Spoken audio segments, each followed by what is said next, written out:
One of the exciting things about creating Aliens Colonial Marines is that it's not based on a movie, it's a sequel to a movie, a series of movies. We had Ridley Scott's Alien, followed by James Cameron's Aliens. These movies defined science fiction for so many people, and it's humbling that my studio and I get to create a sequel to these films in video game form. Aliens Colonial Marines is immersive. It's fast, scary, frightening, badass, dark. How many fingers am I holding up? He's fine. We tried to take that idea of a really interesting cast of characters and reinvent it a little bit with Colonial Marines. We're spending a lot of time on the authenticity, the feel of all the weapons, the presentation of the story.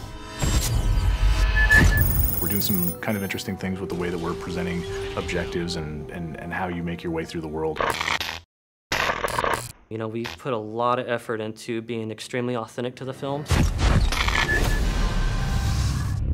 We're trying to be very much within canon, and we know that a lot of the hardcore fans take this very seriously. In the past, we've gotten some feedback on screenshots or on some of the videos released, and we take that stuff very, very seriously. We've made changes to the game to make sure that this is what the fans really, really want, and it actually hits the expectations that everyone has. Well, for one, I think one of the similarities that you would find between Cameron's Aliens and where we are with the game is really in sort of look and feel, tone of the game. It has what you would think as if Cameron was directing himself, and at least that's our hope, is that you feel like the cinematography feels correct, you feel like the look and feel of the weapons, the way the aliens move, is something that maybe he would have done if he was directing a game like this. So we want to present something that's as compelling and detailed and beautiful and exciting as the films, but in an interactive experience. So I feel really fortunate to have had the chance to have met with Ridley Scott.